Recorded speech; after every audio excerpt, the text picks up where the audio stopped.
Shalom, family. Welcome to Milk and Honey. Today's October 6, 2020. Today we would like to walk with our Most High, Holy of Holies Elohim and look at Abram and Sarai.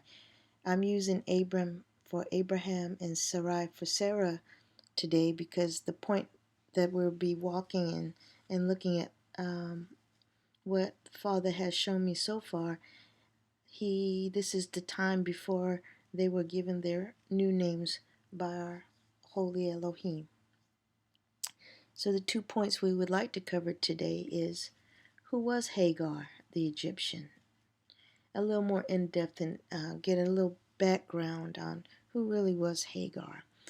And then I've always wondered why Sarai had treated Hagar badly back and then when she actually gave the handmaiden to her husband. So let's look into that. But let's first start with our daily prayer. Hear now and do, Yasharel. Yahuwah our Elohim. Yahuwah is one. And you shall love at Yahuwah your Elohim with all your heart and with all your soul and with all yourself.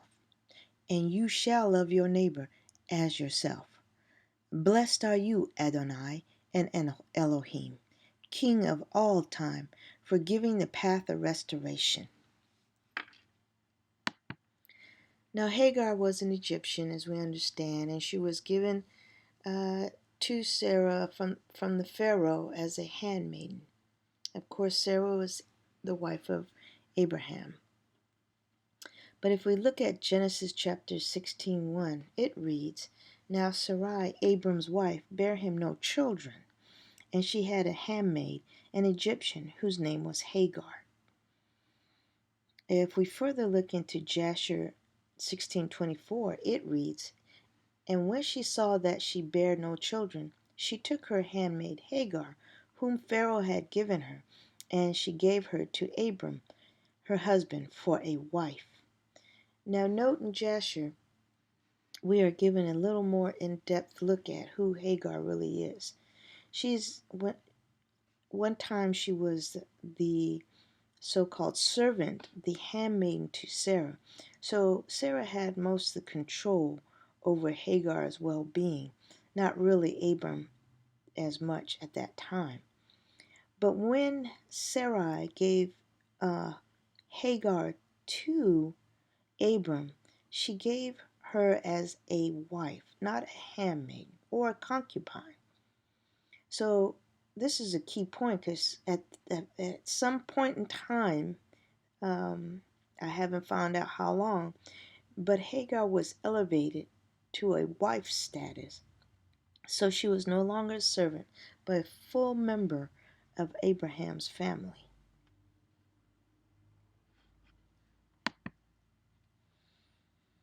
Now Hagar is an Egyptian princess. Now I didn't know that. So what we need to look at is Jasher 15, verses 31 through 32.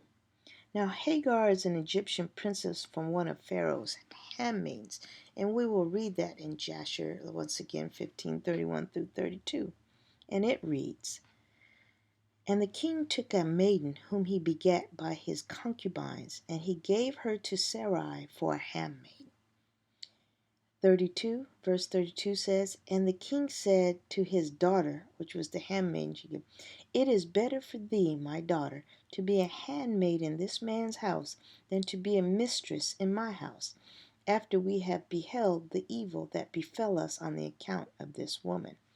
Now at the time, the Pharaoh, the king, was interested in Sarai, and they had told the king that she was a sister to Abram and not his wife. So the angel from God was sent there to keep the Pharaoh's hands off of Sarai.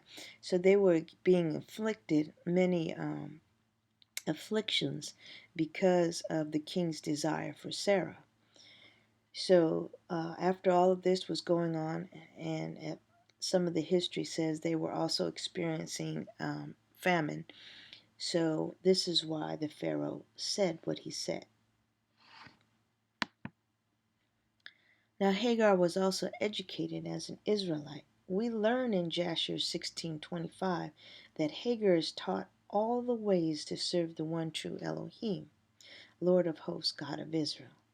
This is important as she is the mother of Ishmael, and he himself is going to become a vast nation as promised by our Elohim. So if you go ahead and if you read Jasher 16:25, it reads, "For Hagar learned all the ways of Sarai, as Sarai taught her, and she was not in any way deficient in following her, Sarai's good ways."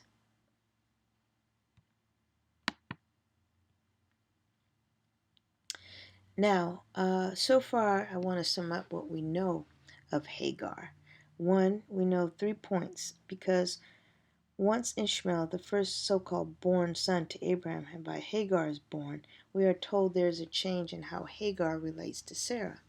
So once again, we know that Hagar was an Egyptian princess. She lived as Sarah's handmaid at one time, and at one time, once Sarah had given her to Abram, she was elevated to a wife status for a certain amount of time. Now Hagar begins to despise Sarah, and then so we see this in Genesis 16:4, and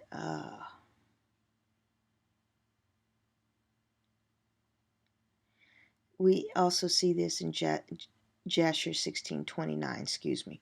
This verse gives deeper look into how Hagar feels. But when we read it, we said, "And he went in unto Hagar."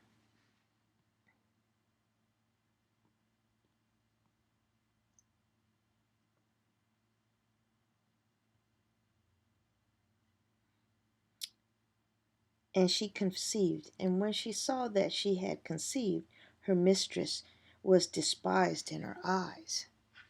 And if we look at Jasher 16, verse 29, we read that when Hagar saw that she had conceived, she rejoiced greatly, and her mistress was despised in her eyes. And she said within herself, "This can only be that I am better before God than Sarai, my mistress. For all the days that she did not conceive, but me the Lord has caused in so short a time to conceive by him." So basically, we get an in-depth look in Jasher in chapter 16, verse 29, that Hagar actually sees herself elevated above Sarai because she has given birth to a son, no less, the firstborn son to Abram in a short period of time where Sarah has been with Abraham a long time, and Abraham was in his 80s, so you can look that up. In his 80s when Ishmael was born, so it was a long marriage, and Sarah was still barren. So you can imagine how Hagar must have felt when in a few short, they don't say how long, but apparently it didn't take her too long before she had Ishmael. Now we take a glimpse how Sarah feels. In Genesis 16:5, she states, "Abram, my wrong be upon thee. I have given my maid into thy bosom, and when she saw that she had conceived, I was despised in her eyes. The Lord judge between me and thee." Once again in Jasher, in chapter 16, verses 30 to 32, this verse gives a deeper look into how Sarah feels. And it reads, "And when Sarai saw that Hagar had conceived by Abram, Sarai was jealous at her handmaid. And Sarah said within herself, This is surely nothing else but that she must be better than I am." So we see here that even Sarah at some point felt like she was lower than Hagar because a child was born to Hagar. And Sarah, verse 31, and Sarai said unto Abram, My wrong be upon thee, for at the time when thou didst pray before the Lord for children, why didst thou not pray on my account, that Lord should give me seed from thee? Verse 32, And when I speak to Hagar in thy presence, she despises my words, because she has conceived. Art thou wilt say And thou wilt say nothing to her. May the Lord judge between me and thee, for thou hast done to me. So there is a lot of feelings going on between the two ladies.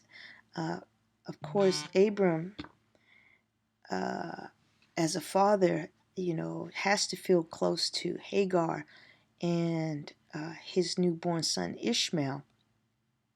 But obviously, he loves Sarah. So he doesn't want to cause any grief there. But obviously, we can tell that there was a lot of, this is just a summation of days of them living together as a family unit. We get a glimpse, like a story, like a movie. That's what the Bible is. They can't tell us all the nitty gritty details of everyday living, but we get a more in-depth look as we search for that, how Sarai feels, about this. And so we carry on. And then we finally see, for this short walk with God, and tomorrow I hope to, or the next Cassini days, I hope to walk with you even further about the reactions of Abraham, because I've had questions about how he reacts to all the situation, because once again there's a lot of feelings going on there. But as we see, we get a reaction of Abram, because if we've got both of these women that he must care for deeply and love, but Abram is a righteous man. So, but in Genesis 16:6 it reads, But Abram said unto Sarai, Behold, thy maid is in thy hand. Do to her as it pleaseth thee. And when Sarai dealt hardly with her, she fled from her face.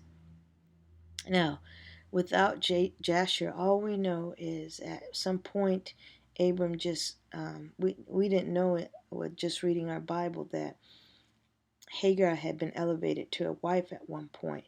But now we can see that Abram gives Sarah Hagar back as her maid, and tells her to do what she pleases to her. And obviously, like I said, daily living, Sarah feeling less, and still the matriarch of that family, she probably not fully aware that she's treating Hagar harshly. But in Jasher 16:32, we see a reaction of Abram, and we give a little more hint of how Sarah's behaving, and it's a little more harsher than we might think. So in Jasher 16:33 we read, And Abram said Sarai, Behold, thy handmaid is in thy hand. Do unto her as it seemed good in thy eyes. And Sarah afflicted her, and Hagar fled from her to the wilderness. Now we are told that Sarah has actually afflicted her. A little bit harsher word than what is in the Bible. And we are told where she's actually, Hagar has actually fled to the wilderness with a child. So that's where we want to go in depth a little more in our next walk with our Elohim. But as you can see here, Abram once again has given Hagar, I want to take note that Hagar, back to Sarah, as she says it's now Sarah's handmaid again, or maid, and tells Sarah to do what she pleases. So it's a family affair. Our Father is always watching all of us and seeing what we do, and He's just. And so we'll see in our next walk what goes on next in our forefather Abram, who is called the friend to our Elohim. and was righteous in his sight because of his faith. So, shalom, and I hope somebody gets interested and that we can share thoughts about this. And I hope this also helps other people want to learn about Elohim and everything that's in the Bible, because once you start walking with him, he will give you, which I consider honey food for you. The milk is knowing the Bible and reading it, and all you've learned through your days of if you walked alone with him, or if you walk with some kind of church or anything, all of that is just milk.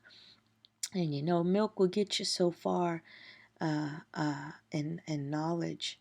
But the food will get you a deeper relationship with him. Like any relationship, you want to know that person further, and why not know your Elohim? So I hope that you do your studies on your own, because he tells you things. 12 hours.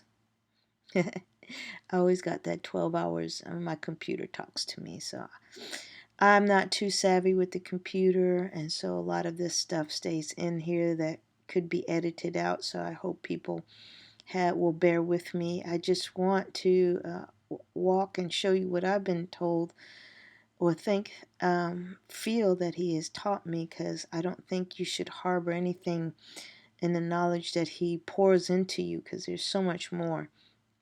And that's why I hope to find others that we can share this walk with him. He is the Almighty. Hallelujah. And in the precious name of Yahushua HaMashiach, may all of you be safe and be blessed. Shalom.